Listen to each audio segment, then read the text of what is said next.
J'espère que la technique ne va pas nous lâcher en cours de route. Non. Alors, je m'appelle Nathalie Jaloubézac, pour ceux qui ne me connaissent pas. Je m'intéresse à l'histoire sociale et ma période, c'est 19e jusqu'on va dire Première Guerre mondiale, à peu près.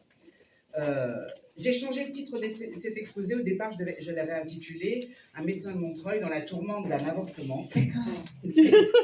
Donc oui, j'ai changé de titre parce que j'avais mis l'accent sur le médecin de Montreuil qui s'appelle le docteur Léna de la Jarige, comme je fais également de l'histoire locale.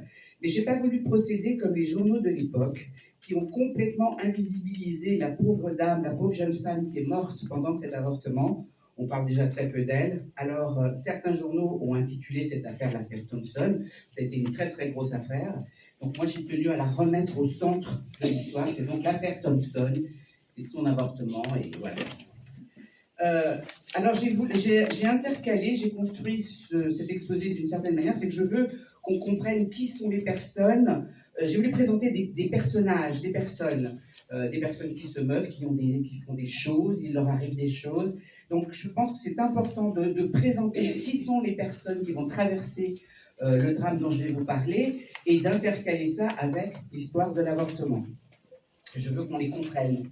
Voilà, je vais leur redonner un petit peu de chair, parce qu'avant tout, l'histoire, c'est l'histoire humaine.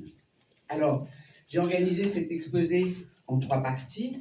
La partie numéro 1 s'appelle, le premier chapitre, c'est les personnages, le deuxième, le drame, et le troisième, le dénouement. Alors, les personnages, on a donc Charles-François Mansuy, l'amant, on a Marie Thompson, la maîtresse, on a les 2 médecins qui sont impliqués dans cette histoire d'avortement. Le drame, on a la mort de Marie Thompson et de son amant. Puis je vais vous parler quand même brièvement, mais de manière concentrée, mais de l'histoire de l'avortement, sur l'histoire, les méthodes et quelques chiffres.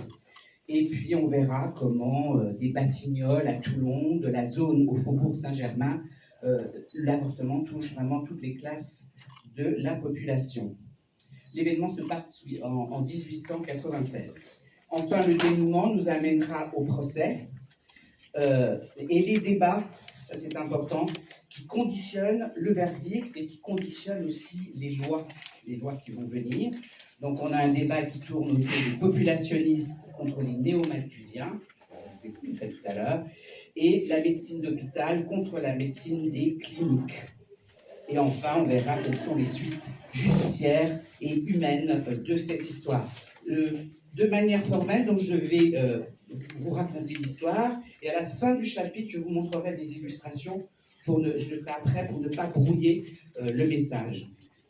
Je voudrais faire des remerciements publics, quand même, c'est important. Je remercie Roger Boileux, qui est l'arrière-petit-neveu d'un des médecins, qui m'a communiqué, il a travaillé, il a fait une monographie sur son ancêtre, et il m'a laissé exploiter certains des renseignements, et je voulais le remercier publiquement.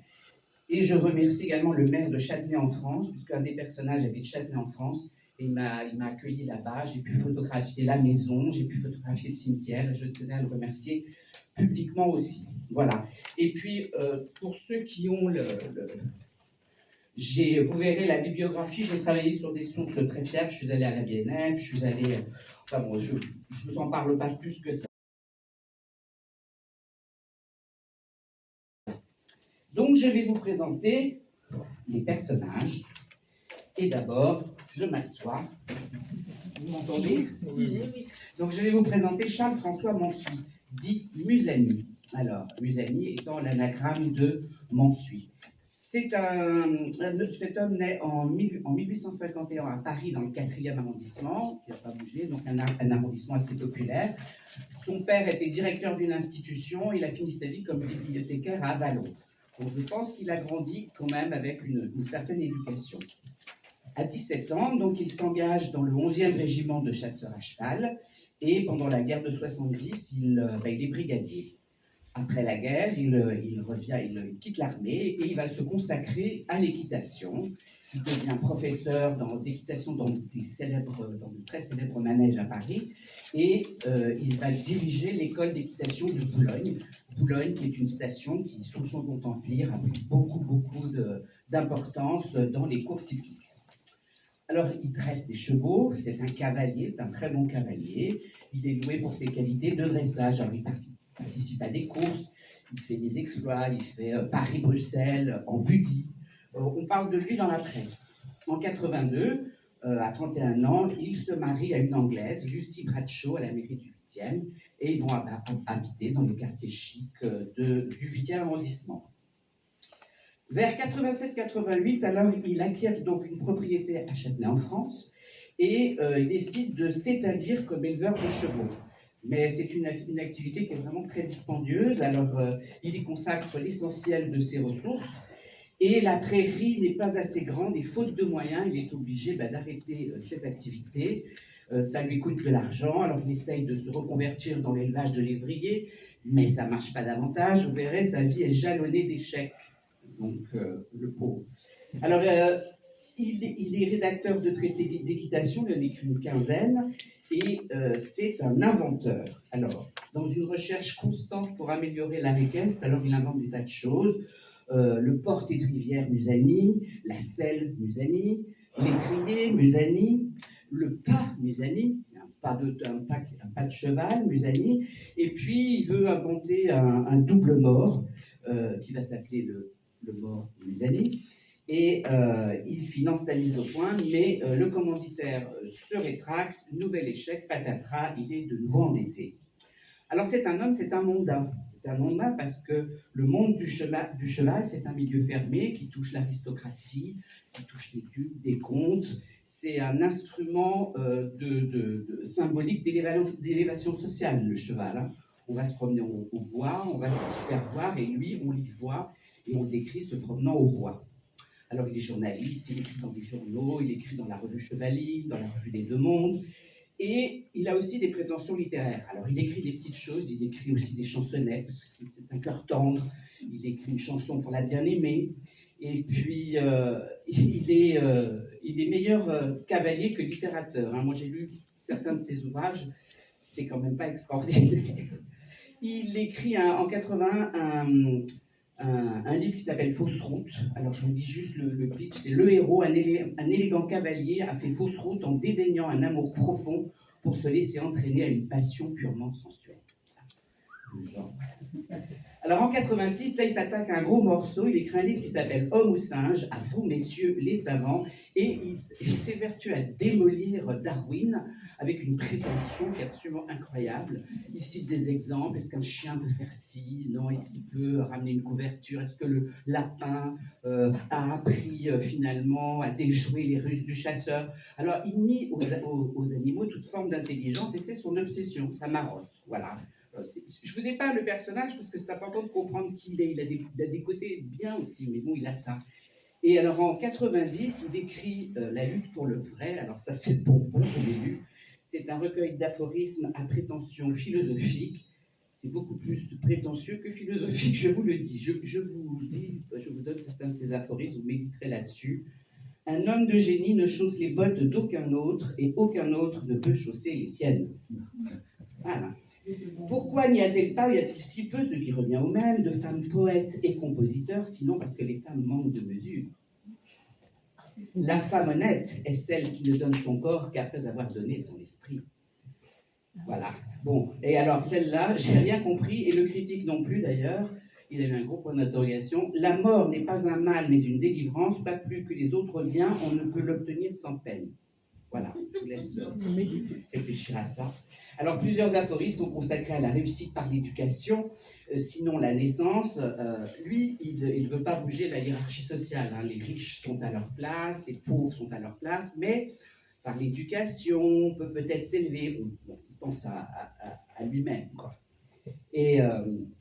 Et donc, alors il est décrit comme un homme énergique, brave et qui ne craint pas la mort. Il défend le suicide et il y consacre plusieurs paragraphes dans ce livre d'aphorismes.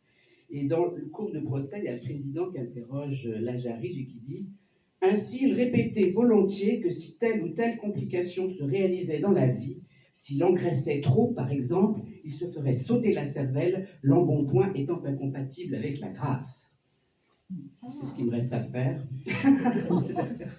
Bref, il écrit comme ça. Je pense que c'est quelqu'un qui il fréquente des gens très très connus, il fréquente des comptes. Il se prend vraiment pour quelqu'un. Il n'a pas les moyens, quoi. Alors, en 91, quand même, il fait quelque chose. Il fonde une société qui s'appelle la Société des 1, le chiffre 1, le barbare, qui est une société d'entraide dont les membres représentent chacun un corps de métier différent et qui se promettent assistance. Alors, il y a un avocat, il y a un homme de lettres, un médecin, un artiste, etc. Voilà. Et ils se rencontrent une fois par mois lors d'un dîner qui s'appelle le dîner des 1. Ils ont un bulletin, le bulletin des 1. Et voilà. Donc, c'est un réseau de gens influents qui se doivent entraide. Il en est président pendant 2 ans et puis il manque se bagarrer avec les membres, alors il démissionne. Voilà. Et en 1893, patatras, il a 42 ans, il rencontre Mary Thompson et il tombe éperdument amoureux. Voilà. Il est marié, mais bon, il se lance dans une liaison.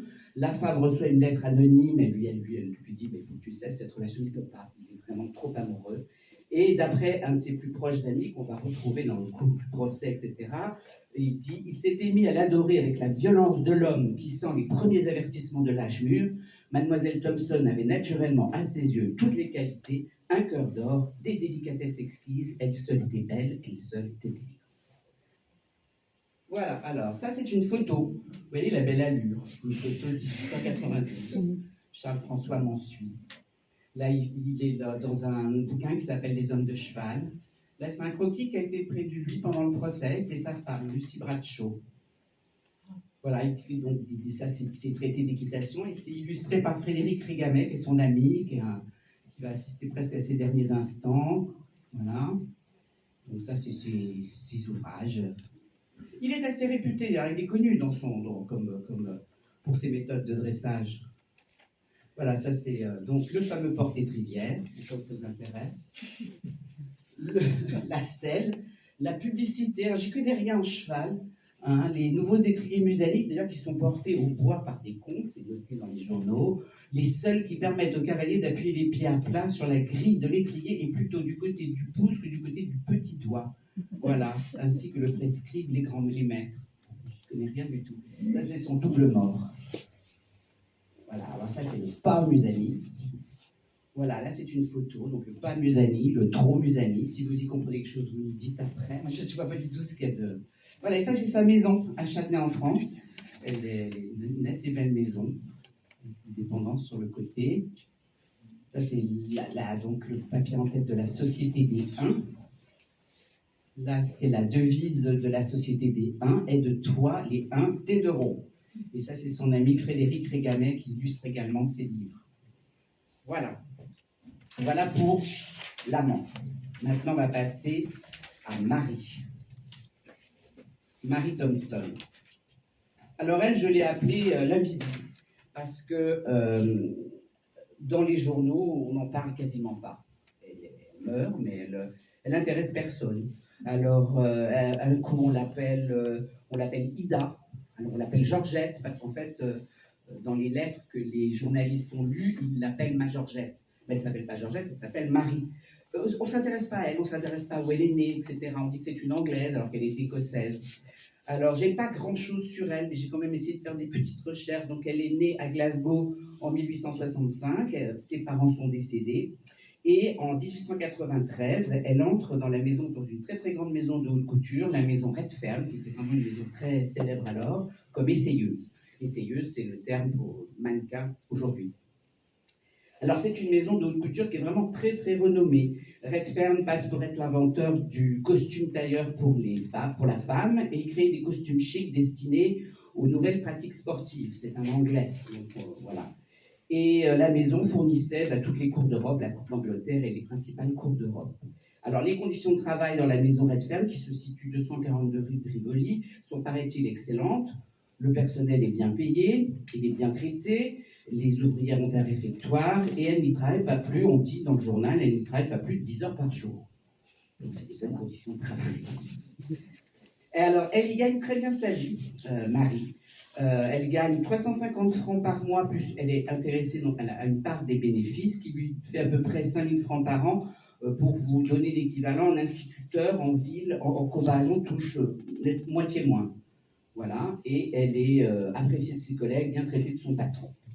Et de sa concierge, c'est très important. On l'a dépeint comme très capable, très ordonnée, passant pour sage. Elle avait toute la confiance de son patron. Son patron qui dit, lors du procès, elle était très rangée, très laborieuse, je n'ai eu aucun reproche à lui faire, elle était très utile à ma maison.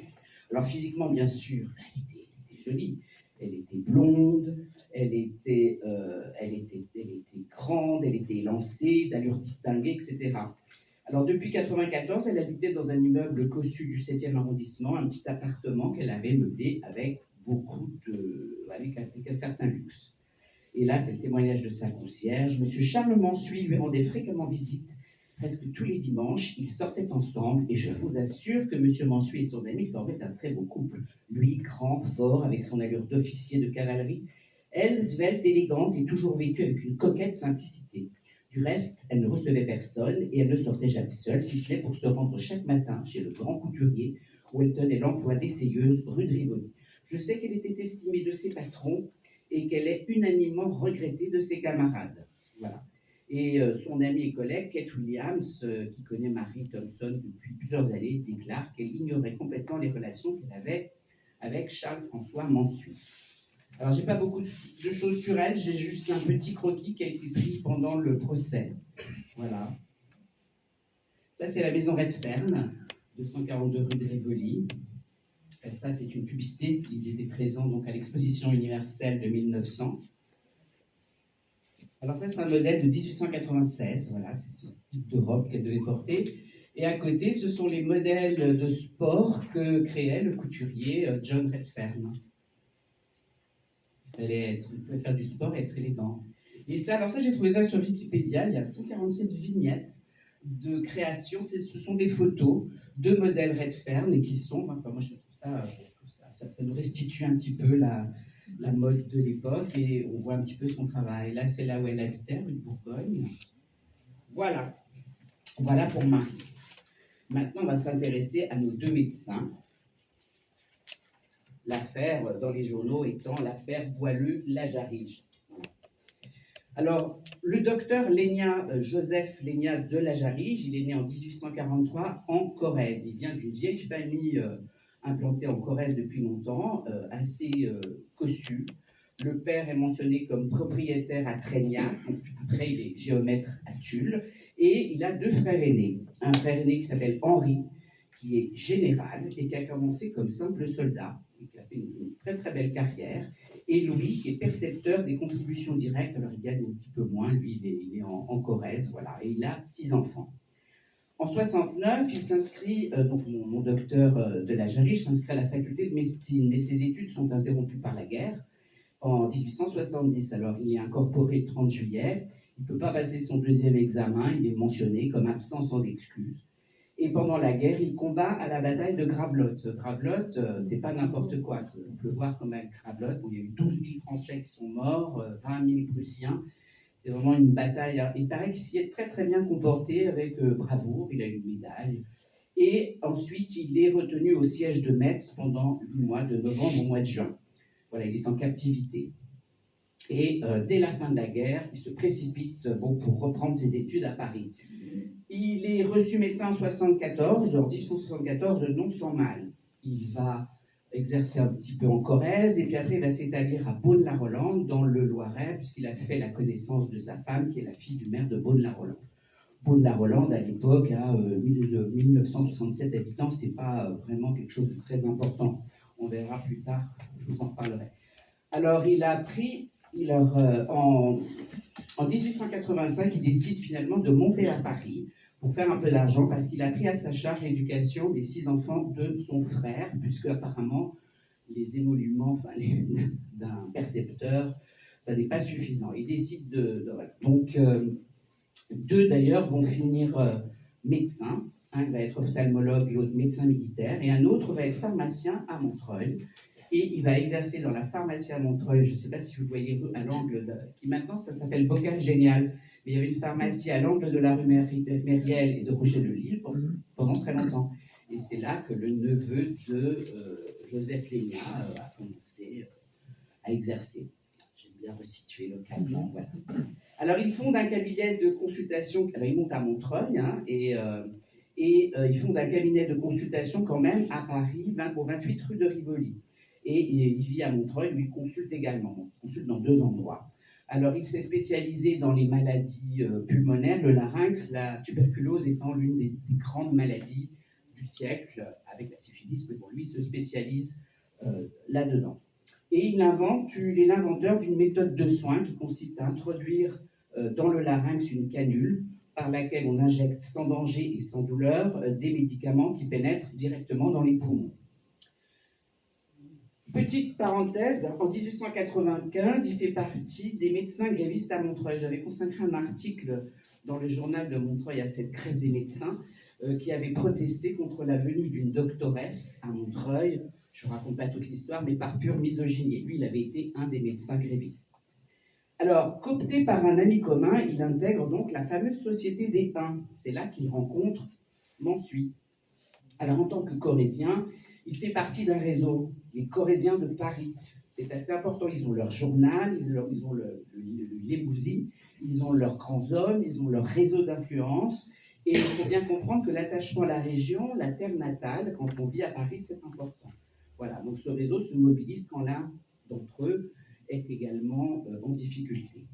Alors le docteur Boileau, alors lui il est originaire du Nord, il est originaire du Pas-de-Calais, il est né en 1856 et ses parents sont des propriétaires cultivateurs. C'est un milieu aisé sans être riche, alors c'est un élève très studieux, très sage, très raisonné, et il a 3 frères et sœurs, et bon, qui va perdre assez vite, mais il entreprend donc des études médicales à Lille et puis à Paris. Il obtient son diplôme en 1886. Et au lieu d'exercer tout de suite, alors lui, il veut se spécialiser dans les maladies des femmes, donc la gynécologie, c'est comme ça qu'on dit alors, bon, les maladies des femmes. Alors il voyage et il étudie en Allemagne pour se perfectionner dans la connaissance de ces maladies. Et on dit qu'il a reçu vraiment une instruction scientifique, médicale et chirurgicale assez étendue. D'ailleurs, il va étudier la bactériologie auprès de Robert Koch, on dit Koch, celui qui a découvert la bactérie, le fameux bacille de Koch. Donc il va travailler auprès de lui. En 1890, il rentre à Paris, il étudie là la bactériologie au laboratoire de Pasteur. C'est pas rien non plus. Voilà. En fait, après, il fait donc enregistrer son diplôme. Et bon, dans un premier temps, il s'occupe également aussi de maladies pulmonaires, mais il furque très vite en gynécologie.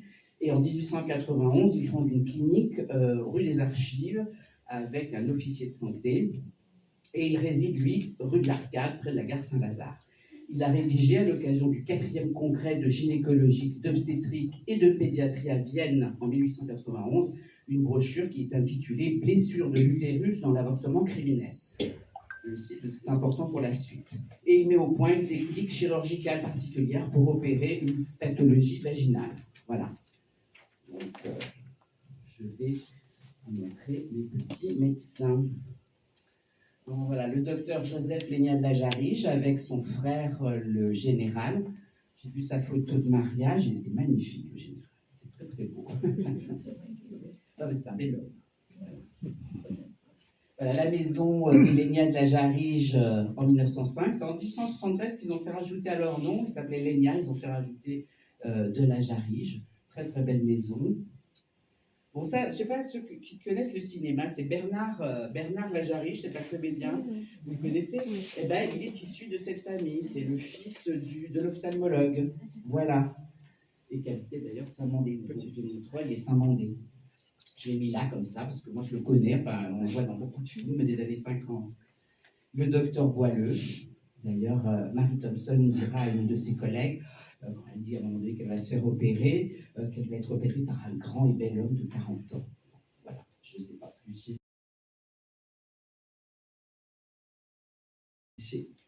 Voilà, alors maintenant on va passer dans le vif du sujet, le drame et la mort de Marie et de Charles Mansuy d'ailleurs. Alors la fin de l'année 1896, l'année 96, comme aurait dit la reine, c'est vraiment une annus horribilis pour les deux. En septembre, donc Marie Thompson fait part à son amant qu'elle n'a plus ses règles et qu'elle a des douleurs. Alors, il lui recommande évidemment d'aller voir un médecin. On lui dit que ça doit être une métrite, voilà, une infection de l'utérus. mais elle craint d'être enceinte. Il n'y a rien de sûr, en fait. On va voir, il y a beaucoup d'hésitation. Alors, m'ensuit, lui écrit le 1er octobre. Après tout ce que je t'ai dit, je ne vois guère ce que je pourrais ajouter. C'est toi seul qui peux mieux que personne prendre la décision que tu jugeras la meilleure, celle qui te causera le moins de difficultés et le moins de regrets. Quoi que tu décides, je ne t'en ferai jamais de reproches et tu sais que je t'aime assez pour t'aider en tout, tant que je le pourrai. Si tu désires que j'assiste au rendez-vous dont tu me parles, il faudrait le fixer pour dimanche. Et puis lui écrit « Ma Georgette chérie, je suis très peinée de savoir que tu es encore aussi souffrante et je m'en inquiète surtout parce que je continue à craindre que la cause de ce que tu éprouves soit une maladie qui pourrait être grave. On n'est sûr de rien encore. Et si elle n'était pas bien soignée, si c'était seulement ce que tu dis, être enceinte j'imagine, il ne faudrait pas t'en inquiéter autant que tu le fais. Tu sais bien que dans notre position à tous les deux, il faudrait mieux que tu ne fusses pas enceinte. Mais ce n'est pas une raison pour te tourmenter. Je t'assure que pour ma part, je serais heureux d'avoir un enfant de toi. Je crois que tu ferais bien d'aller demain samedi chez le docteur Robin, cette rue de la Pépinière, afin de savoir exactement, si c'est possible, à quoi t'en tenir. Et enfin, le 12 octobre, il lui fait part de ses problèmes d'argent. Ma Georgette chérie, en te quittant ce matin, je suis allée au manège et j'ai décidé d'entreprendre le cours de dressage. Mais pour dire la vérité, je crains que cela ne réussisse guère au point de vue de l'argent.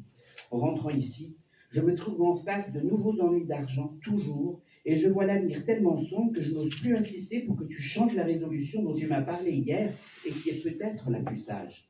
Du reste, rien n'est changé, tu le penses bien, à ce que je t'ai toujours dit. Quelle que soit ta décision, tu peux être sûr que je ferai toujours pour toi tout ce qui me sera possible, et même encore plus. Et si tu te décides à faire ce dont nous avons parlé, je pourrai t'apporter l'argent dès que cela sera nécessaire. Chérie, écris-moi le plus tôt possible, tu sais combien je t'aime et que mes sentiments pour toi ne changeront jamais. Certaine élégance quand même, ce Charles Mansuy. Quoi qu'elle décide, eh ben, il l'accompagnera. Bon, moi, je trouve que ça mérite d'être... voilà. Ah oui, à l'époque, il y en avait tellement qui laissaient tomber les femmes. Alors, après une période d'incertitude, de tergiversation qui sont liées aux problèmes d'argent, Mansuy, ce réseau a contacté finalement le docteur Lajariche qu'il a rencontré donc, dans la fameuse société des 1. Alors, ce dernier, qui n'examine pas la patiente, lui dit que lui, c'est un spécialiste des maladies du larynx et qu'il vaut mieux aller voir un médecin, un gynécologue, enfin, et donc il l'oriente vers le docteur Boileux, qui est plus à même de traiter de ce genre de maladie et qui a une excellente réputation. Pour Mansuy, alors, c'est un nouveau coup dur. Peu de temps avant, parce qu'il accumule quand même, il avait tenté de mettre en pratique une nouvelle méthode de dressage de chevaux au sein de l'armée, mais comme il a eu tort de critiquer dans un de ses ouvrages certaines méthodes de la fameuse école d'équitation de Saumur, eh bien, il reçoit une fin de non-recevoir. Donc, c'est une nouvelle et cruelle déception. Voilà. Ensuite, dans le courant du mois de novembre, il avait annoncé qu'il ferait une série de conférences pratiques basées sur ses théories portant sur le débourrage des poulains. Mais personne n'est venu à la conférence. Alors, je ne dis pas, il a vraiment... sa maîtresse est enceinte, il pense, il ne sait pas quoi faire, il n'a pas d'argent et tout ce qu'il entreprend, ça rate. Alors, après consultation du docteur Boileux, une date d'opération est fixée, ce sera le 24 novembre. Le prix convenu est fixé entre 400 et 500 francs. Elle gagne, je vous rappelle, 350 francs par mois. Et le prix de l'opération est l'équivalent, on va dire, du salaire annuel d'une ouvrière chemisière qui gagne environ 500-600 francs par an. Voilà. Et la somme n'est pas réclamée avant l'opération. Comme la clinique de la rue des Archives est comble, elle est pleine, on décide que l'opération se fera au domicile du docteur Boileux. Ben oui, à l'époque, ça se faisait. Voilà. Sera également présent, lors de cette opération, un médecin américain, le docteur Genpi, qui est venu à Paris pour terminer sa formation. Et sont aussi présents le cocher de Lajariche et la bonne de Boileux. Vous avez tout le monde, hein. Alors, elle est endormie au chloroforme par Lajariche, puis portée dans la salle à manger sur des tables qui ont été rapprochées. C'est très artisanal. Puis le docteur Genpi est chargé de poursuivre l'administration du chloroforme. L'opération commence. Et le curetage ramène des débris de fœtus. Et Boileux dit à voix basse à Lajariche, gravie, ce qui veut dire enceinte, pleine. Alors là, je ne vais pas faire... Je vous le lis, non pas parce que je suis cruelle ou quoi que ce soit, mais c'est décrit pendant le procès, c'est répertorié dans les journaux, et je trouve que c'est important de comprendre ce que cette pauvre femme et ce que les femmes subissent pendant ce type d'opération. Alors, pas très clair. L'opération, qui devait durer quelques minutes, se prolongeait. Boileau continuait ce que Lajarriche lui-même a appelé une œuvre de boucher. Il cherchait à retirer la tête du fœtus qu'il avait séparé du tronc.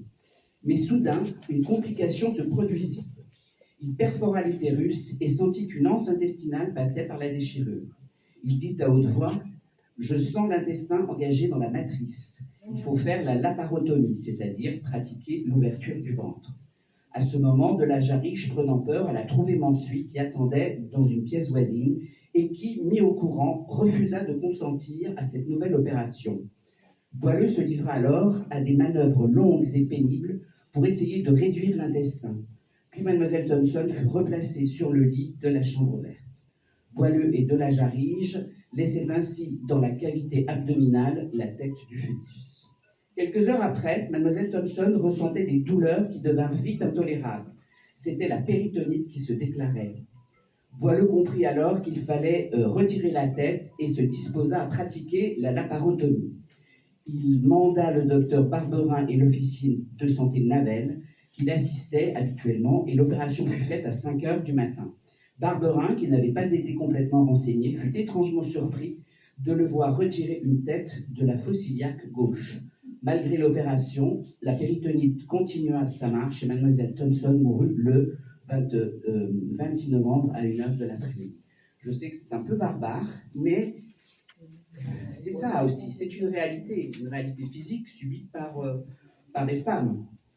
Donc, voilà.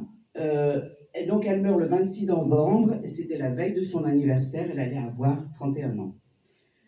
Alors, les derniers instants de Mansuy. Donc, sa maîtresse meurt, donc il avise son amie Kate Williams du décès de Mary Thompson. Alors, il est complètement bouleversé, mais il va quand même aux soins de la situation, il va dans tous les sens, il va au parquet, il va au pont funèbre, il s'entretient avec l'administrateur, il règle le convoi, il règle le prix. Et le corps a été envoyé à la morgue après la visite du médecin inspecteur, parce que le premier médecin a jugé qu'il y avait une mort suspecte. L'avortement est interdit, on en parlera tout à l'heure. Hein, mais, on va tout découvrir. Alors il rentre à Châtenay et il a pris une résolution. Il dit au fossoyeur, il parle au fossoyeur, il dit de creuser non pas une fosse mais 2, déjà. Et il rédige ses dernières volontés à l'attention de son épouse. Et le lendemain, le 29, alors il ne se lève pas, il prétend qu'il est malade, et il reçoit par télégramme une convocation du commissaire. Et il fait porter une dépêche à son ami Régamet pour lui expliquer le geste qu'il va faire. Et profitant de l'absence de sa femme, accablé par son manque de réussite, ses dettes, la mort de sa bien-aimée, qu'il se reproche peut-être, parce que si on avait fait la laparotomie plus tôt, peut-être qu'elle serait vivante, et il se tire une balle dans le cœur avec un revolver. Il est 3h de l'après-midi, il avait 45 ans. Alors cet homme, il y a chez lui, j'ai réfléchi quand même, je me suis dit, il y a un peu de pouvoir épicurien dans cet homme. Il passe son temps à inventer des choses, il se croit très capable, il ne lit pas, il rate en permanence. Voilà. Alors l'enterrement, il a lieu le 24 décembre, c'est pas terrible pour un Noël, à Châtenay, et selon le vœu de Charles Mansuy, Mary Thompson repose à ses côtés. Alors, il y a peu de monde qui suit le convoi mortuaire. Il y a un pasteur anglican, M. McTulloch, et un représentant de la maison Redfern, et où elle était employée. 2 amies anglaises de la famille assistent à l'inhumation. Alors, il y a un journal qui précise qu'il y avait 3 magnifiques gerbes de fleurs. L'une avait été envoyée par le directeur de la maison Redfern. Elle portait ces mots à la plus consciencieuse et la meilleure des employées de son patron. L'autre est offerte par les amis d'atelier qui ont fait une quête, elles se sont cotisées et elles ont réussi à récolter 140 francs, ce qui est beaucoup à l'époque, c'est le salaire moyen mensuel d'un terrassier. Et l'une d'elles dit « Cela vous montre quel regret Mademoiselle Thompson a laissé parmi nous. » Enfin, la troisième, la plus belle, avait été envoyée par Madame Mansuy avec cette inscription brodée sur le ruban à notre amie. Voilà. Donc, je vais vous montrer cette souris rapidement. Voilà, c'est à Châtenay, je suis allée donc au cimetière. Et il y a alors, je ne sais pas si vous voyez, là sur la tombe, ça c'est la tombe de Charles-François Mansuy, il y a un fer à cheval traversé par une petite plume, donc c'est le cavalier, l'homme de lettres. Et à côté, bon, le petit truc pas d'époque qui est sur la tombe, c'est Marie Thompson, sa maîtresse. Et alors je pensais au départ qu'il allait avoir la tombe de sa femme, mais en fait elle n'est pas là, j'en ai discuté avec le maire du village. Je pense qu'après quand même cette histoire assez terrible, elle n'a pas voulu être enterrée à côté de son homme, de son mari, de la maîtresse. Et je pense qu'elle a voulu partir. Et ce que j'ai dit au maire, j'ai pas de certificat de décès, j'ai rien. Elle est partie, à mon avis. Elle avait 32 ans quand tout ça est arrivé, donc elle a dû refaire sa vie ailleurs et sous de meilleurs cieux. Voilà pour l'histoire de ces 3 personnages. Alors là, on va attaquer un chapitre un petit peu gros, qui est l'avortement, son histoire rapide forcément, j'ai pas beaucoup de temps, les méthodes et les chiffres. Alors le non-désir d'enfant, qu'il s'agisse de contraception, d'avortement, d'infanticide ou d'abandon, c'est une pratique qui est aussi ancienne que l'accouchement, on va dire. C'est aussi loin, de très nombreux textes attestent de cette pratique, qui soit d'ordre médical, littéraire, juridique, judiciaire, historique, philosophique, religieux. On en parle beaucoup. Dans l'Antiquité, donc la plus ancienne trace qu'on ait, ça date, c'est de moins 1850, un papyrus égyptien qui donne une recette, c'est un traité médical qui dit comment préparer un suppositoire contraceptif. Je vous donne la recette si ça vous intéresse. C'est fait à partir d'excréments de crocodile, de salpêtre et de pâte fermentée. Voilà. Il y en a d'autres, des recettes absolument épouvantables. Dans l'Égypte ancienne, les femmes réussissaient à s'introduire dans l'utérus de petits os de chameau, ancêtres de nos stériles actuels. Ça, je l'ai lu dans un livre très récent, ce qui montre leur compréhension quand même du rôle de la matrice. Et enfin, alors, l'automédication par les plantes a constitué la pratique traditionnelle la plus fréquente pour éviter les naissances de l'Antiquité jusqu'à maintenant, pratiquement. En Grèce, au IVe siècle, on a le serment d'Hippocrate qui mentionne l'avortement, puisqu'il écrit je ne remettrai pas non plus à une femme un pécer abortif. Donc c'est mentionné, c'est donc bien que ça se pratiquait. Et puis plusieurs passages du corpus hippocratique mentionnent tout un tas de méthodes pour avorter, comme sauter avec les pieds aux fesses, etc. On est enceinte. Alors au Moyen-Âge, c'est le droit canonique qui, au XIIe siècle, définit le crime d'avortement, qui procure un avortement si l'effet s'ensuit en cours l'excommunication, qui est vraiment le châtiment suprême. Le XVIe siècle voit la formalisation de l'interdit. C'est intéressant. On est dans le contexte de la contre-réforme, de la réforme catholique, qui est initiée par le Concile de Trente, et l'avortement est considéré vraiment comme un crime atroce et inexpiable. L'Église cherche alors à réaffirmer la prééminence du mariage et à encadrer la sexualité qui doit être uniquement procréative. L'avortement est un cas royal, c'est-à-dire un type de crime qui est suffisamment grave pour être réservé aux juridictions royales, puisqu'il y avait des juridictions seigneuriales, religieuses, etc.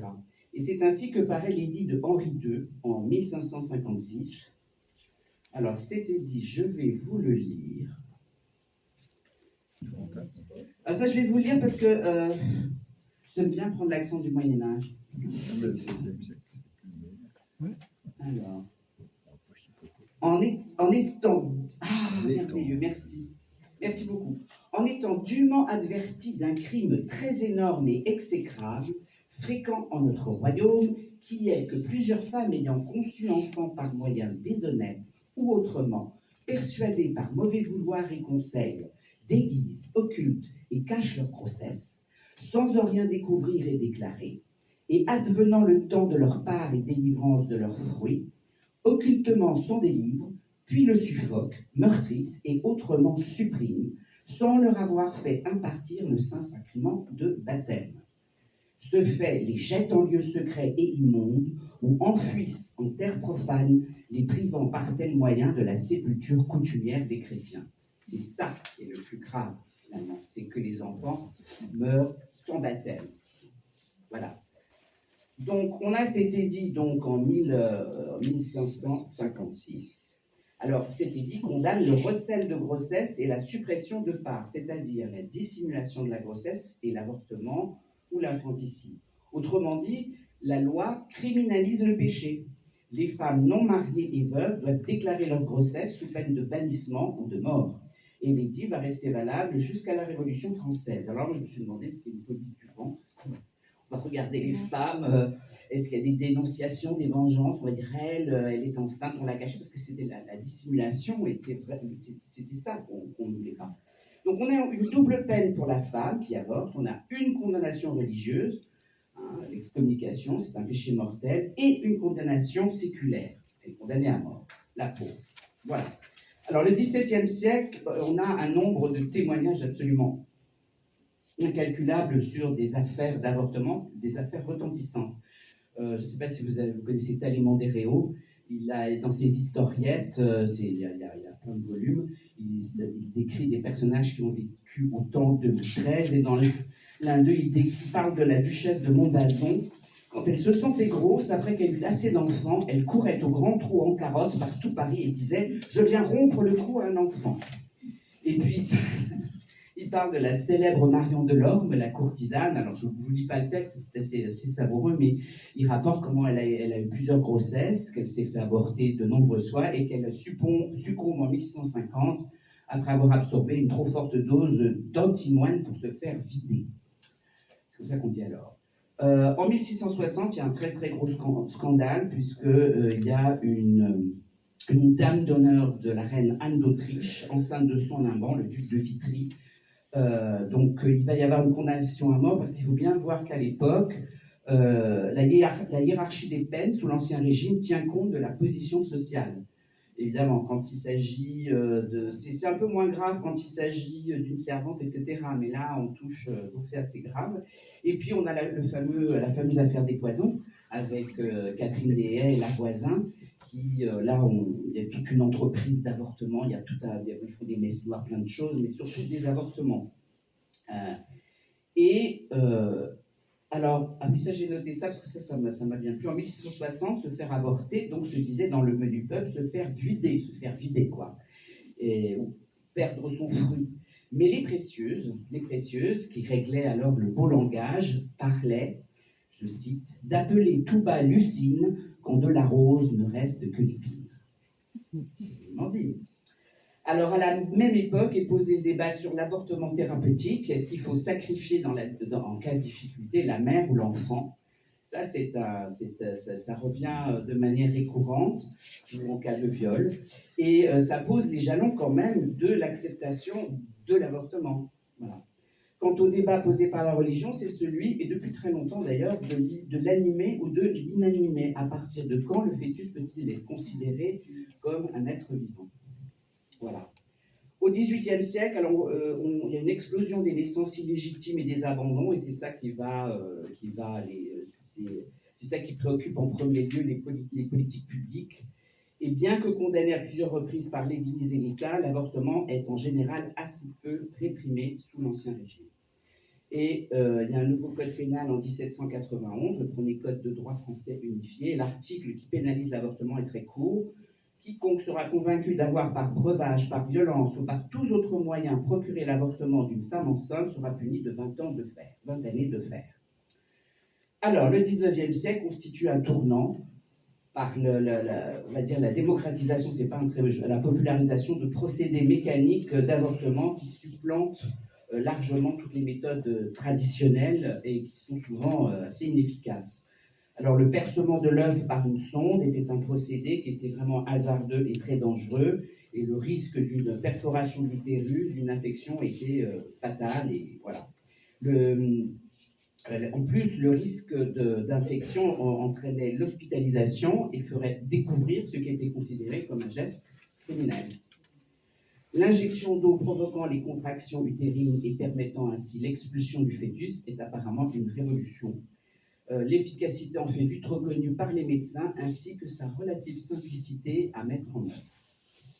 Alors ça va développer la pratique. Et c'est au XIXe siècle que sa pratique fut en même temps le plus sévèrement réprimée, avec l'article 317 du Code pénal de 1810, qui va s'appliquer durant 165 ans jusqu'en 1975. Donc ça dure quand même, ça dure longtemps. Les recettes des plantes abortives, alors se transmettent également. Bon, je ne vous donne pas toutes les recettes, mais j'ai noté quelque chose. Donc la sabine, l'armoise et la rue. À propos de la rue, donc on a un auteur qui a écrit La flore populaire de France, qui s'appelle Eugène Roland, 1896, et qui dit qu'au jardin des plantes, on a été obligé d'entourer le pied spécimen de la rue d'une grille en fer pour empêcher les filles enceintes de la dévaliser. Voilà, alors les recettes étaient bien connues des jeunes gens. Les jeunes gens, c'était d'ailleurs un argument pour pouvoir coucher. Ils disaient, alors ça je l'ai lu plusieurs fois, oh, tu sais, je sais, je connais toutes les recettes de plantes, etc. Ne t'inquiète pas, tu ne seras pas enceinte. Voilà. Et c'était mieux connu, ils étaient parfois par les jeunes hommes que les jeunes femmes. Alors ce qui change au XIXe siècle, c'est la diffusion de ces techniques dans les milieux plus larges et dans les campagnes. Alors les chiffres, alors ça c'est assez difficile les chiffres. C'est une pratique clandestine. Donc on peut chiffrer qu'à partir du moment où on a prouvé, et c'est très difficile. Même dans un bouquin, j'ai lu un bouquin, le spécialiste de la question donne un tableau et il n'y a pas vraiment beaucoup de chiffres. On peut le faire que quand il y a dénonciation, mort de la femme ou qu'on leur trouve un fœtus. Alors le ministère de la Justice publie à partir de 1828 le nombre annuel des poursuites engagées pour avortement. 8 accusations et 16 accusés seulement pour l'ensemble de la France en 1828, ce qui paraît vraiment très peu. 8 accusations et 10 accusés en 1829. En revanche, 20 ans plus tard, le nombre des accusations est multiplié par 4. 32 accusations en 1851 et 86 accusés, et 25 accusations et 55 accusés en 1852. Alors, bien évidemment, il y a des chiffres absolument fantaisistes qui circulent et ces chiffres dépendent du parti si c'est des gens qui sont contre l'avortement, ils ont tendance à exagérer. Et voilà, la revue des grands procès contemporains en 1896 condamne évidemment moralement les femmes qui ne veulent pas d'enfants. On a compté qu'il y a de par le monde, en notre France, 400 000 femmes opérées. Et ça, c'est un chiffre qui circule tout le temps, mais qui n'a absolument aucun fondement. 400 000 femmes opérées qui promènent, souriantes, l'indépendance de leur stérilité et vantent à d'autres les beautés de cet état d'affranchissement. On comprend vite qu'il est contre ça, l'auteur. Cette fin de siècle appartient aux insexués. À l'heure où la femme réclame son droit de vote, comme l'homme, elle proclame son droit à la stérilité. La maternité lui pèse. Elle rêve de devenir un être hybride et sans devoir, tel que le rêva le maudit Alfred de Vigny en un jour de colère. La joie de la maternité fait peur. Alors évidemment, on a ça, on le lit beaucoup dans des tas de journaux. Alors en 1900, le professeur Lacassagne, qui était vraiment un professeur très connu, c'est un médecin légiste à Lyon, il est médecin auprès des tribunaux, c'est un des fondateurs de l'anthropologie criminelle, alors lui il parle de 10 000 avortements par an à Lyon, c'est-à-dire plus que de naissances. Non, c'est pas possible. Et il parle de 500 000 avortements, ce qui vous dit par an en France, ce qui vous prouve que même les plus grands professeurs pouvaient faire circuler des chiffres tout à fait fantaisistes. Je vous dis, le spécialiste de la question, c'est impossible de faire une synthèse. On dispose malgré tout de statistiques tirées du compte général de l'administration de la justice criminelle en France. C'est vrai que le 19e siècle est un siècle où on aime bien comptabiliser, faire des statistiques. Et il comptabilise les affaires d'avortement ayant débouché sur une procédure judiciaire. Bon, ce qui, bien sûr, ne donne pas le chiffre réel, mais qui donne quand même un ordre de grandeur, on va dire. Alors, j'ai fait le récapitulatif sur 40 ans, de 1886 à 1926. Alors, je ne vais pas vous infliger les chiffres tout de suite, mais on peut s'interroger déjà comment ils ont eu les sources de ces chiffres déjà. Est-ce que c'est par l'hôpital, les décès à l'hôpital? C'est souvent ça. Alors, ce qui est sûr, c'est qu'on voit une hausse spectaculaire du nombre de condamnés en 1913, plus 287%, et des peines bien plus sévères. On a des travaux forcés et des peines de réclusion. Et encore plus en 1925. Je ne vous donne pas tout le détail parce que, bon... plus d'impact sur la quantité que sur la sévérité des peines d'emprisonnement. Ce qui laisse à penser que les juges, comme le jury populaire, pouvaient aussi se montrer cléments. Voilà. Alors, il faudra affiner tous ces chiffres en voyant, enfin bref, je ne vous donne pas tout le détail, c'est un peu fastidieux. Alors le professeur Brouardel, qu'on va retrouver, qui est vraiment un médecin légiste, c'est une sommité, il est doyen de la faculté de médecine de Paris, et lui, il va procéder à l'autopsie de Mary Thompson. Il déclare durant l'audience, en moyenne, j'ai 15 à 20 opérations à pratiquer annuellement sur des femmes décédées, soit dans les hôpitaux, soit ailleurs, et dont la mort a paru suspecte. En général, comme il est assez difficile de prouver que l'opération a été criminelle, l'affaire est classée. Le compte du ministère donne à peu près le même chiffre. Enfin, bref. En conclusion, en principe secret, il est difficile de comptabiliser le nombre d'actes. Les populationnistes, ceux qui veulent qu'on fasse plus d'enfants, ont tendance à exagérer le nombre d'avortements. On arrive parfois à des chiffres vraiment incroyables qui expliqueraient la dénatalité. Et à contrario, les pro-avortements, alors non, les pro-avortements aussi, ils donnent des chiffres très hauts, pour insister sur le nombre de morts et encourager aussi la contraception. Voilà. Je ne peux pas vous en dire beaucoup plus, enfin ce serait... Il n'y a pas vraiment de chiffres véritablement fiables. Là, alors ça je vous montre, c'est un PCR en bronze qui donne, c'est pas un donut, hein, c'est pas un... voilà, qui date de la Rome antique, 200-400 avant notre ère. Voilà, ça c'est sûr.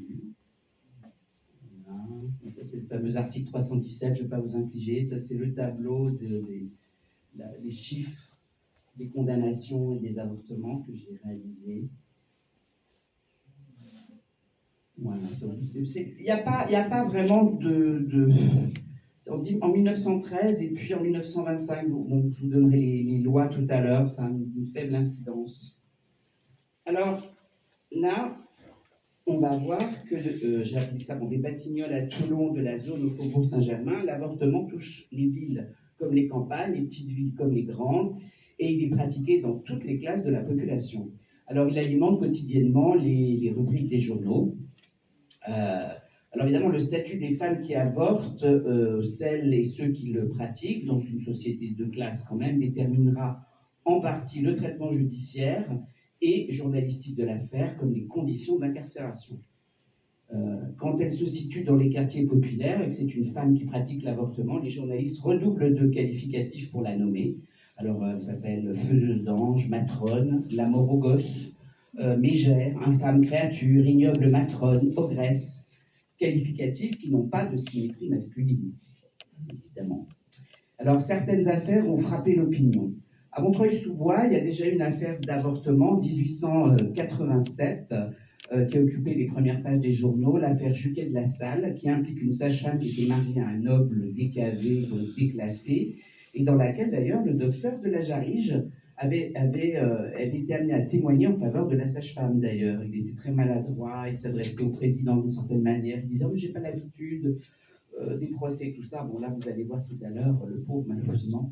Alors, chaque affaire révèle un aspect particulier de la question. En 1890, on a une très, très grosse affaire à Toulon, l'affaire Fourroux. En raison c'est une affaire retentissante en raison de la position sociale des accusés.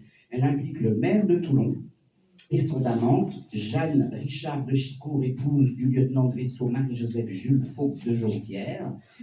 Voilà, elle tombe enceinte pendant qu'il est en mer. Alors, bon, ça pose un problème. Alors, je vous passe les détails. Il y a encore l'histoire du fœtus, où le fœtus est enfermé dans un bocal contenant de l'alcool qui est jeté en mer par les amants et n'est pas retrouvé. Voilà. Parce qu'il y a réellement un problème dans l'avortement, c'est qu'est-ce qu'on fait du fœtus quand même. Donc, en général, il est enterré, il est... voilà. Donc le procès de l'affaire Fourroux est jugé en 91. Alors il est emprisonné, mais alors il est quand même à Fourroux, à la prison de Draguignan, le maire, il est l'objet d'un traitement de faveur et il a de fréquentes visites d'officiels. Ça me rappelle peut-être quelqu'un. Comme quoi. 1891, alors ça c'est une énorme affaire, l'affaire Constance Thomas, l'avorteuse des Batignolles. Alors là, on est dans le peuple, alors c'est beaucoup plus gras, c'est beaucoup plus... Les titres de journaux sont incroyables. Elle est retentissante en raison du nombre d'inculpés. On parle d'une vaste agence d'avortement à Clichy. La police a interpellé quelques 150 personnes et la justice a inculpé 53 accusés. Alors on a lancé encore des chiffres de 10 000 avortements en 20 ans. Bon, ce qui est vrai, c'est qu'elle a officié pendant très longtemps et que, apparemment, d'après les spécialistes de cette affaire, j'ai mis dans la bibliographie, elle a eu finalement assez peu de morts. Elle était, bon, dans sa partie, elle était réputée. Voilà. Mais bon, c'est une grosse affaire qui réactive le débat sur le dérèglement des mœurs et les causes du dépeuplement de la France. En 91, on a une affaire à Pont-Audemer qui implique un herboriste. Voilà, on utilise des décoctions, ça révèle que les pharmaciens sont impliqués. Ça fait grand bruit en Normandie, voilà. Alors c'est dénoncé comme un fléau social. En 93, l'affaire Blanche-Lefort à Amiens, vous voyez, il y en a partout en France, ça touche vraiment toute la France. C'est une infirmière qui est poursuivie après la découverte d'un réseau d'avortements clandestins. Et le procès met en lumière la diffusion de produits abortifs dans des officines et par correspondance. On reçoit des savons, des poudres, des pilules anglaises. Plusieurs pharmaciens sont inquiétés dans la même affaire. Enfin, en 1897, l'affaire Veuve Brisset à Nantes, elle est condamnée pour avoir pratiqué des avortements sur des ouvrières d'usine. La presse décrit un trafic lucratif et immoral et elle devient un symbole des faiseuses d'anges. Voilà. Ce procès clôt le siècle sur une sévérité judiciaire accrue. La répression est renforcée à la veille du XXe siècle. Alors, les jurés ont en général bien conscience dans toutes ces affaires qu'il y a une différence de traitement entre femmes du peuple et celles du grand monde, et que celles qu'on retrouve sur le banc des accusés, eh bien, ce sont les premières, bien évidemment, et jamais les femmes du monde. Elles sont rarement inculpées. Elles ont par ailleurs des réseaux qui leur permettent d'avoir affaire à des médecins discrets qui les font avorter dans de meilleures conditions. Encore, bon, ce qui ne veut pas dire qu'elles n'en meurent pas, la preuve, avec notre histoire. Voilà. Voilà, ça c'est Constance Thomas. Voilà, vous avez les dignes affaires monstres, les monstrueuses entreprises d'avortement, la faiseuse d'ange des Batignolles. Voilà, on décrit son visage comme simiesque dans pas mal de journaux. Le dénouement. Alors, le procès. Alors, pendant l'enquête qui a lieu suite à l'autopsie, Boileau, pour faire croire que le fœtus avait moins de 4 mois, parce que c'était plus grave quand le fœtus était plus âgé, il remet aux experts une tête de fœtus de 3 mois. Dans le cours du procès, il est dit « Il était entré chez le docteur Gelpi, avait demandé le bocal contenant le fœtus, il lui avait tordu le cou, il avait arraché la tête, et c'est cette tête qu'il était allé porter aux experts. » C'est gore, hein, quand même. Alors, les médecins chargés, mais bon, c'est la réalité. Je ne le dis pas pour faire... voilà, ça fait partie quand même de cet acte. Alors, les médecins chargés de faire l'autopsie, de fournir les rapports médico-légaux sont le professeur Brouardel, qu'on va retrouver, et le professeur Poineau. Et Brouardel est vraiment une sommité du monde médical, j'en reparlerai. Début décembre, Boileau et Lajarige sont incarcérés. Boileau avoue au juge, finalement, au juge d'instruction de la supercherie concernant la tête du fœtus. Apparemment, le médecin l'aurait vu, avec près qu'il n'était pas dans un très bon état. Le procès a lieu du 22 au 27 mars 1897 devant la cour d'assises de la Seine. Alors, les journaux, depuis le début de l'affaire, ont tenu quotidiennement la chronique morbide des faits. Ces deux médecins, ça agite réellement le monde médical de l'époque. Alors, vous verrez, il y a les pour, il y a les contre, il y a les soutiens. C'est un milieu quand même, voilà. Le procès attire une foule immense, d'ailleurs. On dit qu'il y a une ambiance de spectacle le premier jour du procès. Précisons que les deux médecins sont incriminés. Alors ça, c'est moi qui fais la remarque, mais ils sont incriminés pour crime d'avortement. Ils ne sont pas du tout incriminés pour avoir causé la mort de cette pauvre Mary Thompson dans des conditions épouvantables. On n'en parle pas. C'est assez surprenant. Alors, c'est Boileau qui opérait, bien sûr. Les deux médecins clament haut et fort leur innocence. Ça, ils ne vont jamais arrêter. Boileau dit qu'il a découvert que Mary Thompson était enceinte lors de l'opération. Il pensait ne procéder qu'à un curetage pour soigner une métrite. Alors, ce que j'ai appris en lisant des ouvrages là-dessus, c'est qu'il y avait pas mal de femmes qui dissimulaient quand même leur grossesse. Bon, c'est possible. Alors, le docteur de Lajarige dit la même chose. L'accusation veut prouver que les deux médecins étaient au courant de la grossesse, qu'il y a eu entente entre eux, Et elle peut prouver que le docteur Boileau est un médecin négligent qui a causé de nombreux décès lors de ces opérations et dont la tenue de la clinique laissait à désirer. Et que la Jarige n'est qu'un petit médecin de campagne. Voilà, elle déclare qu'ils auraient dû ausculter la patiente. Alors, ce qui est vrai, ils ne l'ont pas auscultée. Ce qui peut paraître quand même assez étonnant pour nous. Bon, les pratiques médicales d'alors étaient un petit peu différentes. Et elle présente des témoins, bien sûr, qui vont dans ce sens. Alors, ils ont tous deux pris 2 célèbres avocats pour les défendre.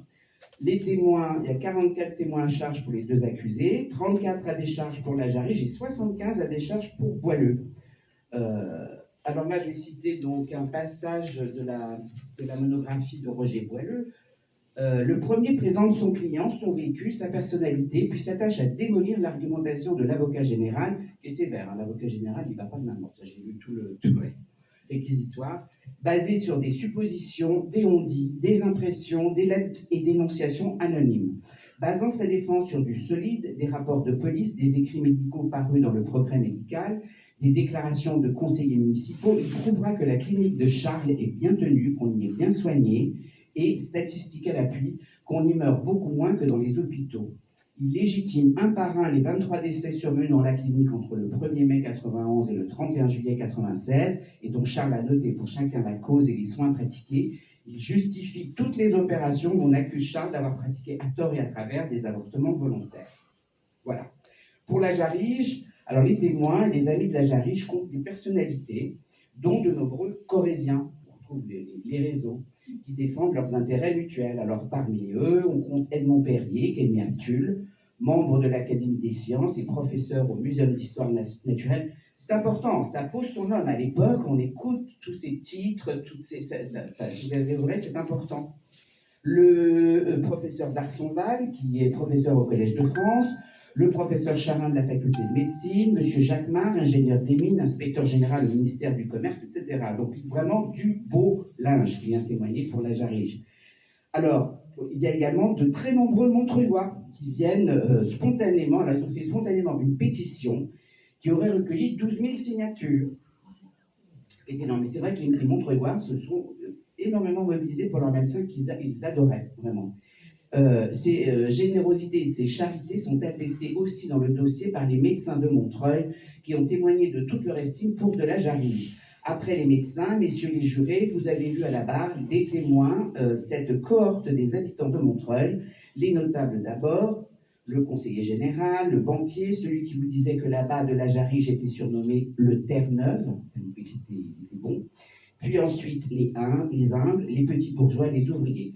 Tous résument du même mot leurs sentiments sur de la Jarige, honnêteté et dévouement. Alors, on loue abondamment sa générosité. Alors, je vais vous parler des caisses de vin et de Bordeaux. Il paraît, alors à l'époque, le vin, le champagne étaient considérés comme des toniques et ça pouvait être prescrit comme un médicament. Donc, on a plusieurs cas où, comme les patients n'ont pas les moyens de se payer des vins de Bordeaux, et bien, le docteur de la Jarige va donner une caisse de Bordeaux et du champagne. Alors, il peut également s'appuyer sur sa famille. Alors, son frère aîné, le général, n'est pas n'importe qui. Hein. Alors, il est vraiment estimé, honoré, et c'est quelqu'un qui est connu comme simple soldat. Il s'est fait tout seul, quand même. Voilà. Il est extrêmement respecté, il est officier de la Légion d'honneur, et par amour pour son frère, donc il prendra sa retraite anticipée de l'armée pour l'aider, parce que c'est un choc monstrueux dans la famille. Après le verdict, il va se consacrer à l'écriture d'un livre qui s'appelle « La cause d'un innocent », que j'ai lu, qui est intéressant. Éprouvé par cette affaire, il meurt d'une crise cardiaque avant de l'avoir achevé, et c'est l'un des neveux qui va terminer l'ouvrage. Alors, pour Boileau, il est vraiment réputé dans sa partie. Hein. Il écrit des articles, il participe à des congrès internationaux, il peut s'appuyer sur des collègues, de nombreux médecins qui louent son professionnalisme, son dévouement. Il a notamment l'appui des médecins du syndicat dont il est le secrétaire général, le syndicat clinique des praticiens de la Seine. Alors moi, j'oublie pas quand même que ce Boileau, quand même, il a écrit un bouquin qui s'appelle « De l'asepsie et de l'antisepsie dans les opérations gynécologiques ». Il a écrit « Blessures de l'utérus dans l'avortement criminel », qu'il a fait ses classes en bactériologie avec les meilleurs, Robert Koch en Allemagne et l'Institut Pasteur à Paris. J'ai du mal à penser quand même qu'il n'appliquait pas ses principes. C'est une règle que je me suis faite en cours de route, quand même.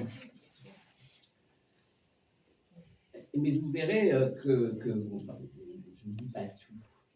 Ah ben non, là, on n'a pas d'image. Des débats qui conditionnent le verdict et la loi.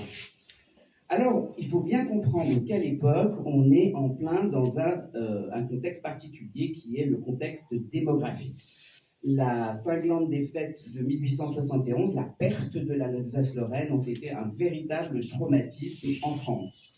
Alors, cette défaite est imputée à la supériorité du système éducatif prussien, mais aussi au déclin démographique de la France et au relâchement moral. Ça, c'est une véritable obsession. Les deux populations augmentent au cours du XIXe siècle, mais à des rythmes différents. Entre 1800 et 1900, la population française passe de 30 à 40 millions, la population allemande de 15 à plus de 40. Et à la fin du XIXe siècle, l'Allemagne double la France et la laisse littéralement sur place. La population de la France ne gagne qu'1 million d'habitants entre 1900 et la veille de la Seconde Guerre mondiale. Et à cette date, l'Allemagne dépasse la France de 50%, donc 60 millions d'habitants contre 41. Donc, il faut enrayer ce déclin. Je fais une petite parenthèse, c'est vrai que la France a réalisé sa transition démographique un peu plus tôt. C'est vrai que les principes, que la Révolution française, le principe des Lumières, l'avancée de la contraception ont fait que les gens pratiquaient aussi des méthodes pour avoir aussi moins d'enfants.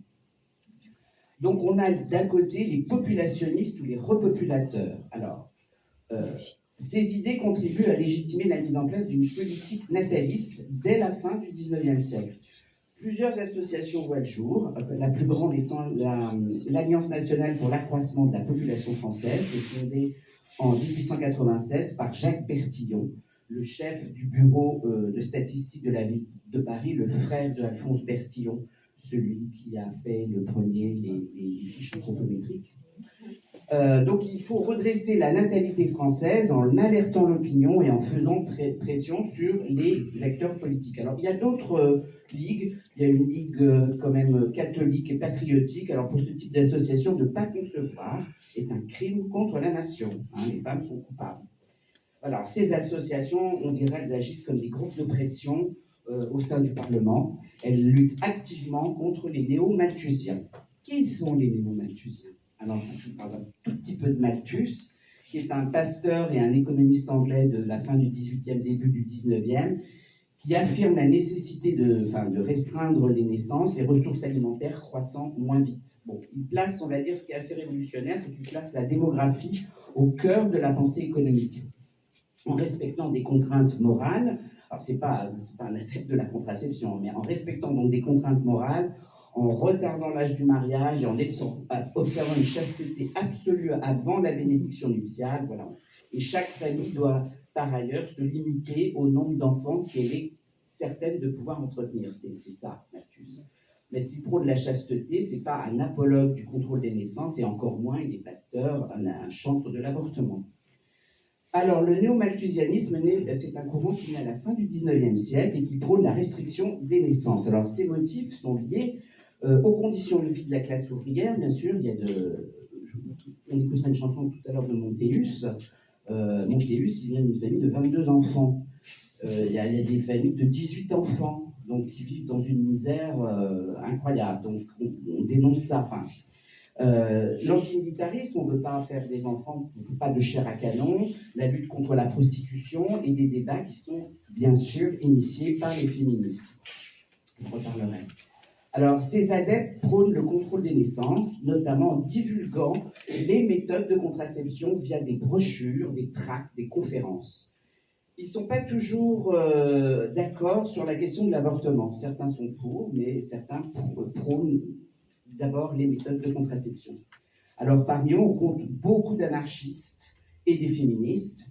Alors, les anarchistes et les activistes féministes sont rompus aux méthodes de propagande. Et alors, ils sont moins nombreux que les natalistes, mais alors ils sont partout. Ils écrivent des brochures sur brochures, ils parcourent la France, ils font des conférences. Mais diffuser les méthodes de contraception, c'est rentrer dans les détails, c'est montrer les corps des femmes, c'est nommer les réalités sexuelles. Et les conférences sont souvent taxées de pornographie. Alors, les ligues de vertu veillent, elles dénoncent, on dénonce beaucoup. Et les malthusiens sont souvent condamnés pour outrage aux bonnes mœurs. et leurs membres sont persécutés par la justice, emprisonnés, condamnés à de fortes amendes. C'est difficile, mais c'est des militants, ils y vont quand même. Hein. Je montrerai, on verra dans les illustrations tout à l'heure. Alors c'est en 1896 que naît la Ligue de la Régénération Humaine, un mouvement néo-malthusien qui est créé par Paul Robin, c'est un type formidable, qui défend l'avortement. Je ne rentre pas dans les détails, mais enfin, vous irez voir, vous avez la bibliographie. Et puis Génération Consciente, alors ils ont leurs journaux. Il y a évidemment alors toutes les féministes, et les féministes, des femmes remarquables, comme la journaliste libertaire Séverine, qui publie en une du quotidien Gil Blas le 4 novembre 1890 un article intitulé « Le droit à l'avortement ». Et j'ai été extrêmement surprise de voir que le journal n'a pas été condamné, qu'il y a eu assez peu de... Bon, évidemment, on a dit que c'était immoral de parler de ça, mais ça n'a pas été condamné. On a Nelly Roussel, Madeleine Pelletier, une femme remarquable, une femme médecin qui a pratiqué des avortements, qui a été dénoncée, puis internée en hôpital psychiatrique. Marie Hulot qui invente l'expression « la grève des ventres », voilà, et des médecins qui soutiennent également le droit à l'avortement. Alors, l'influence de ces courants de pensée influe sur les verdicts des procès pour avortement, d'autant que les débats sont intégralement répercutés dans les journaux. Mais ils influencent également la loi, et c'est les natalistes qui finissent par l'emporter. Mais bon, là je dis ici, je ne dis pas parce que j'ai un peu... Parce que, oui, il y a une loi qui est votée en 1920, mais qui intègre, comme il y a eu quand même 1 500 000 morts pendant la Première Guerre mondiale, il est vrai que tout ce qui touche à la contraception, l'avortement, ça c'est plus du tout, d'actualité. Le texte, annexe, article, oui. Donc c'est une loi. Alors cette loi de 1920, elle est très intéressante puisqu'elle condamne la simple incitation à l'avortement et la propagande anticonceptionnelle sont interdites par cette loi. N'était donc plus seulement puni l'acte en tant que tel, mais le discours incitant les femmes à mettre fin à une grossesse. C'est réellement contre les néo-malthusiens. Et on n'a plus le droit d'écrire des brochures, d'exprimer son opinion. Enfin, on n'a plus le droit de recevoir des courriers, de la publicité. On n'a plus le droit de... Enfin, ça verrouille tout. Et là, il y a un très très bon article dans l'Humanité de Louise Bodin. Je vais vous le lire parce qu'il est vraiment... il date du 8 août 1920. Et je trouve que ça résume bien...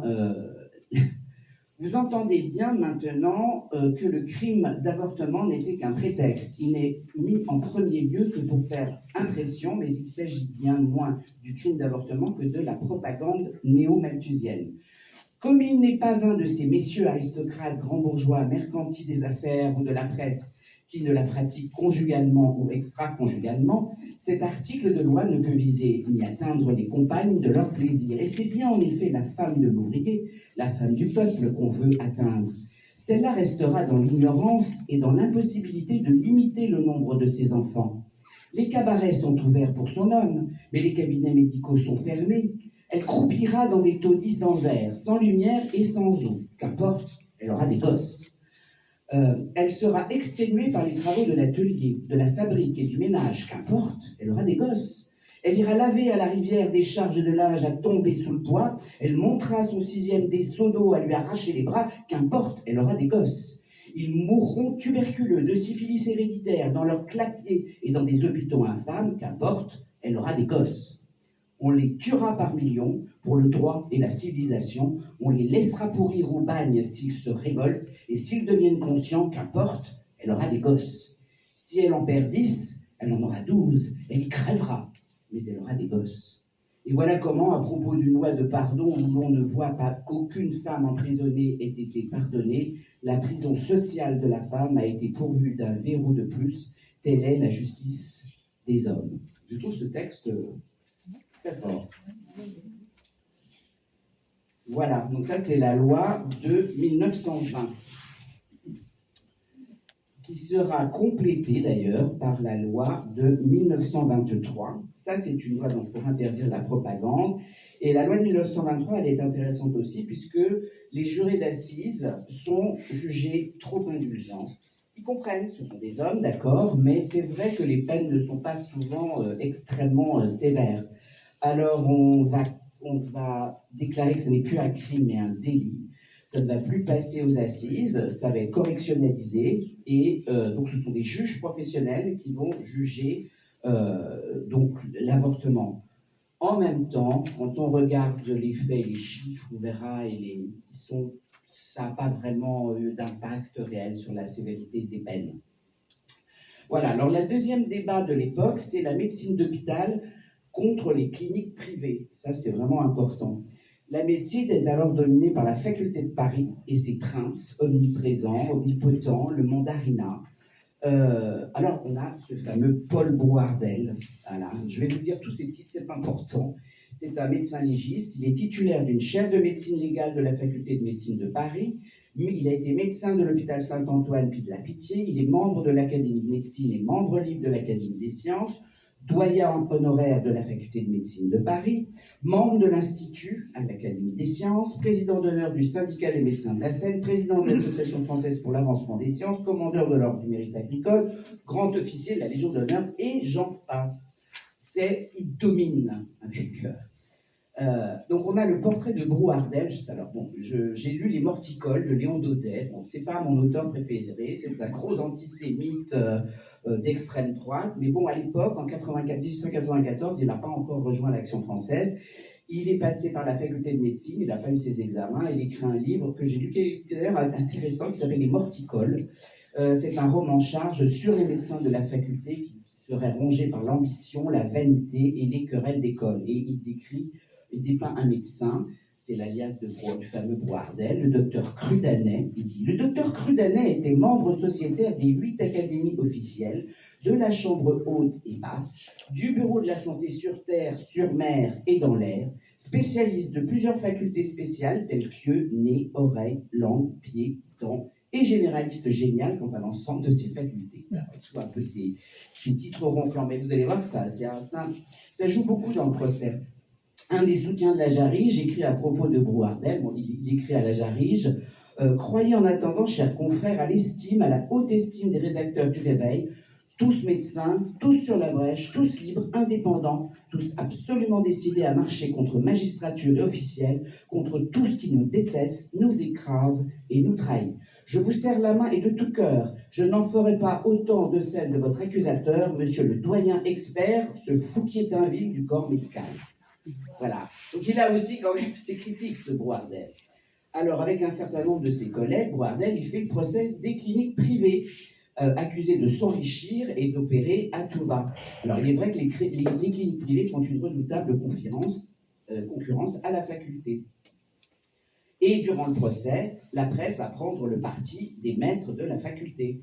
On a parlé de la rivalité qui divise les médecins des cliniques et les médecins des hôpitaux. Les deux clans auraient inspiré plusieurs des articles écrits à propos de ce procès, mais les médecins des hôpitaux, plus puissants que leurs rivaux, auraient fini par l'emporter.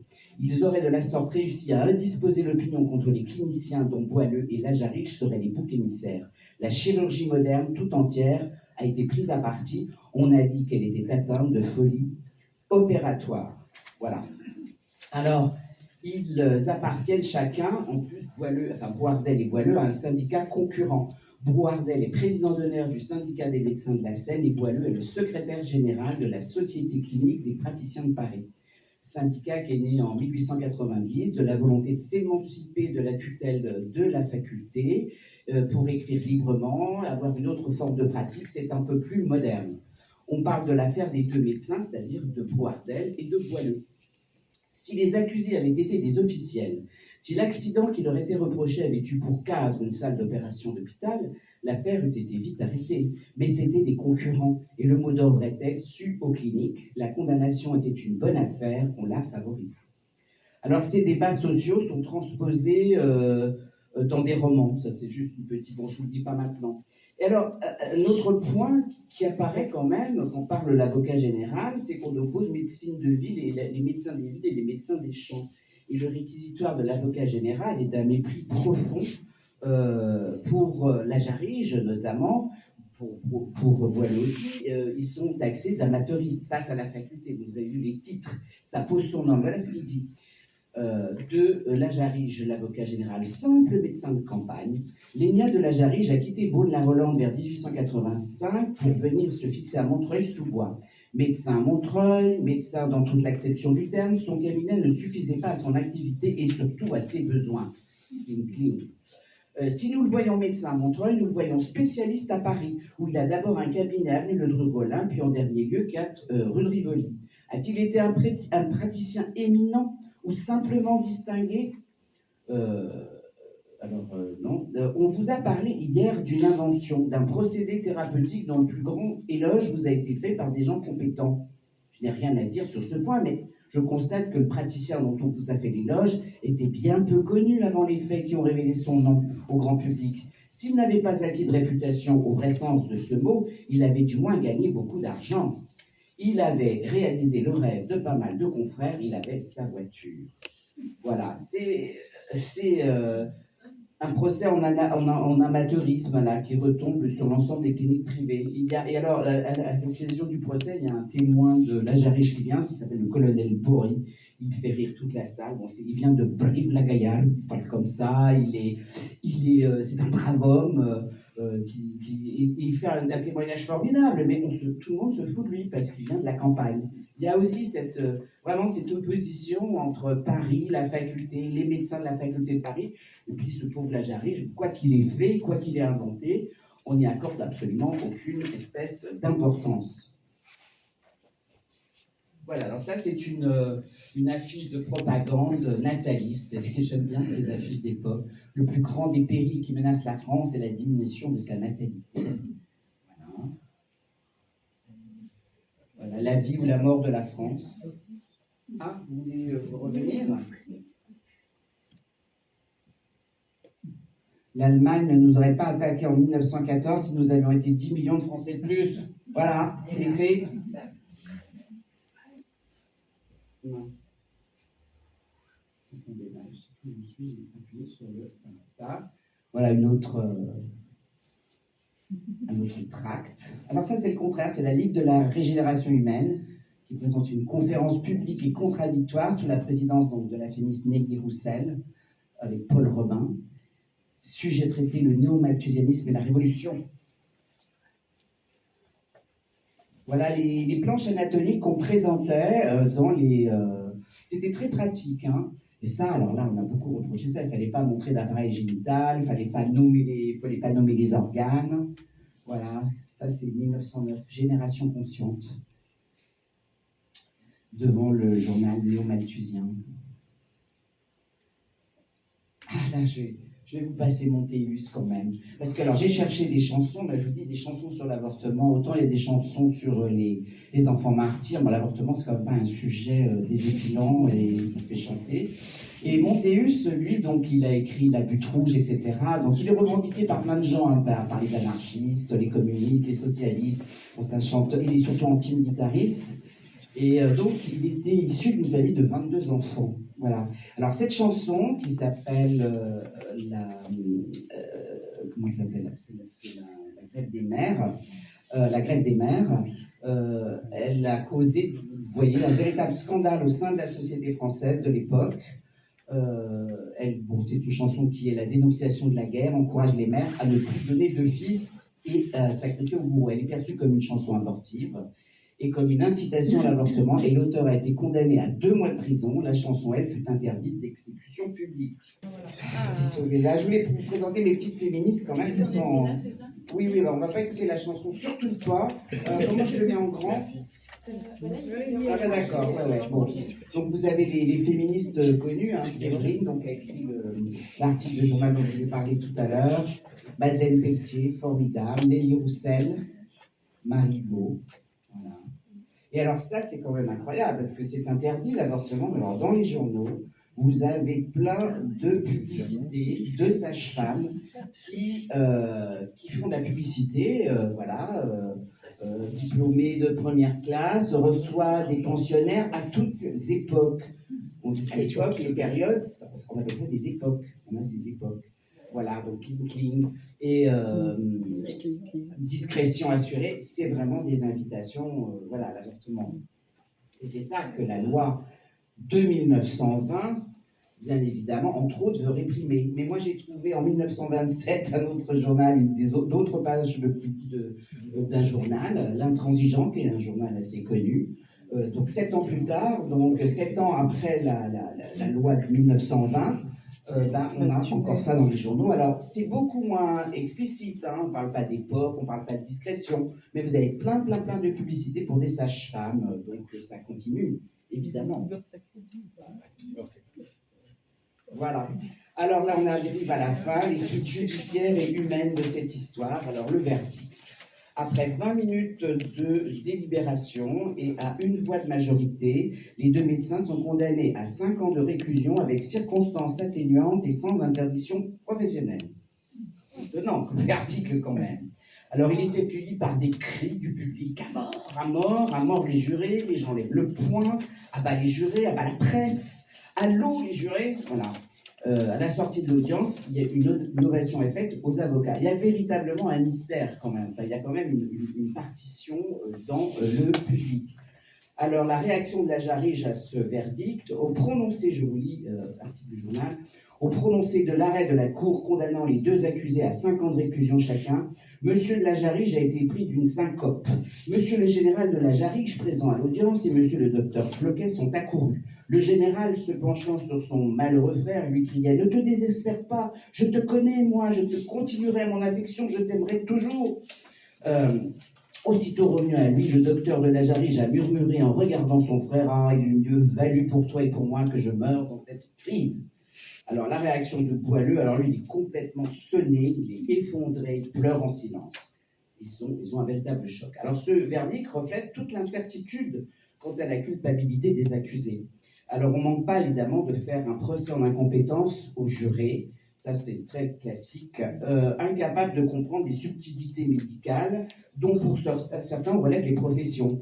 Alors, c'est vrai on ne relève pas les professions des rentiers, des bourgeois, mais on relève qu'il y a un entrepreneur de vidange, un entrepreneur de peinture, un marchand de vin, un fabricant de couronnes mortuaires, un chemisier, donc eux ne sont pas du tout capables de comprendre les enjeux.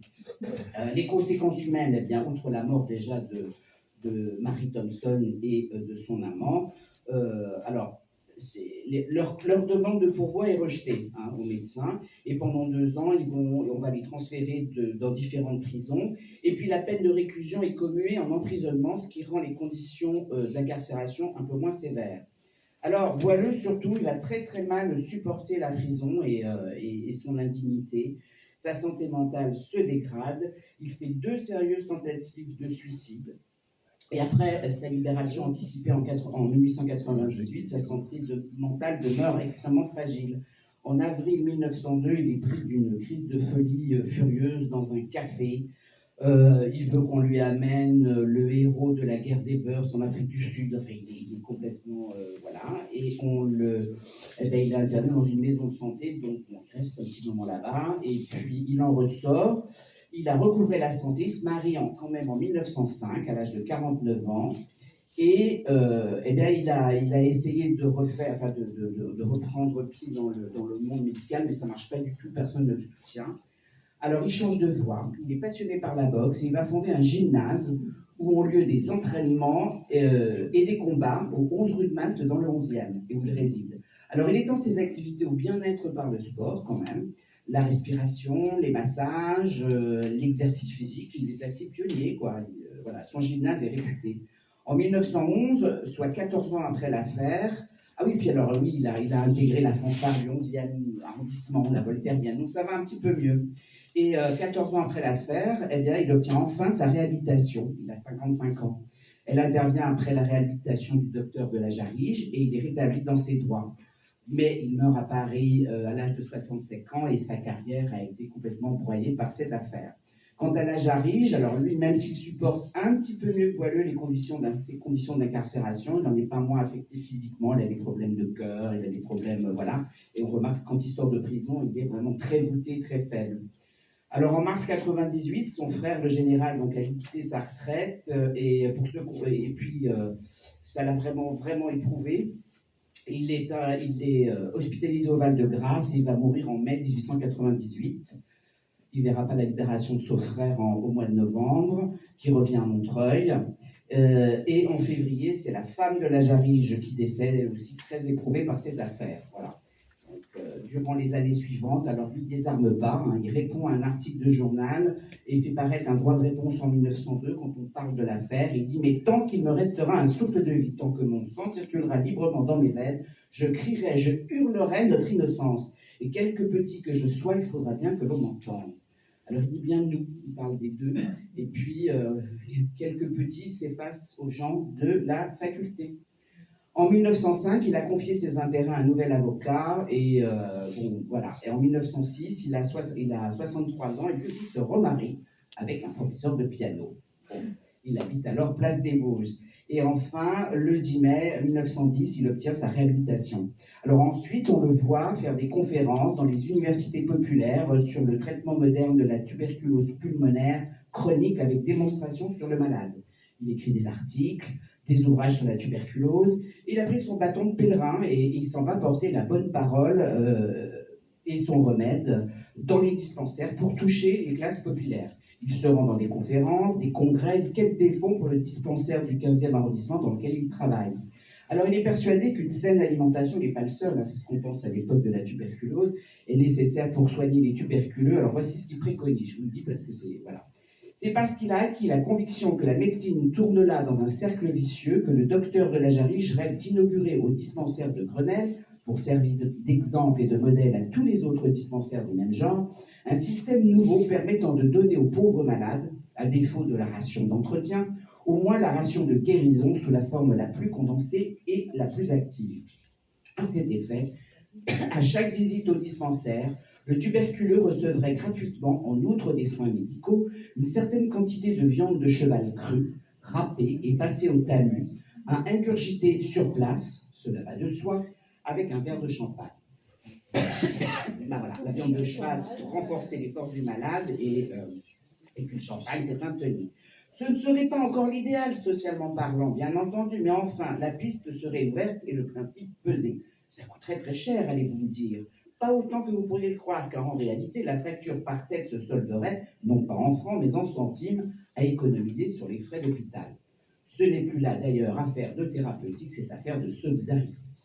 Alors voilà, en 1919, j'ai trouvé ça dans la liste des docteurs en médecine, officiers de santé, sages-femmes, chirurgiens dentistes et pharmaciens exerçant dans le ressort de la préfecture de police de 1919. On retrouve les deux médecins exerçant dans le même arrondissement, dans le même quartier. Le docteur de la Jarige habite au 34 avenue Voltaire et le docteur Boileux au 11 rue de Malte, à 3 minutes de marche, à 180 mètres l'un de l'autre. Je me suis demandé, est-ce qu'ils avaient gardé des attaches? Je ne sais pas. Ça me paraît étrange, ils habitent près l'un de l'autre. Mais quand on a traversé ensemble un drame comme ça, on n'a peut-être pas envie d'en reparler, je ne sais pas. Et lui, il meurt à 76 ans, à son domicile, dans le 11e. Voilà. Alors, voilà, ça c'est le docteur Boileux en 1910. Il a inventé une méthode respiratoire, il enseigne aux gens à respirer, ce qu'on enseigne aussi maintenant, hein, les techniques de respiration. Voilà, alors il a inventé aussi des petits haltères portatifs pour quand on voyage. Il y avait avant quand même et après, donc voilà. Et ça c'est donc sa petite méthode, le souffle, l'énergie et la vigueur pour tous. Alors ils gardent quand même tous deux un pied bien évidemment dans leur domaine, hein. Ça, c'est bon, je l'ai noté, oui, il y a le gymnase du docteur Boileux, une soirée d'entraînement de boxeurs. Voilà. Alors, je vais conclure, hein, pour ne pas m'attarder trop longtemps quand même.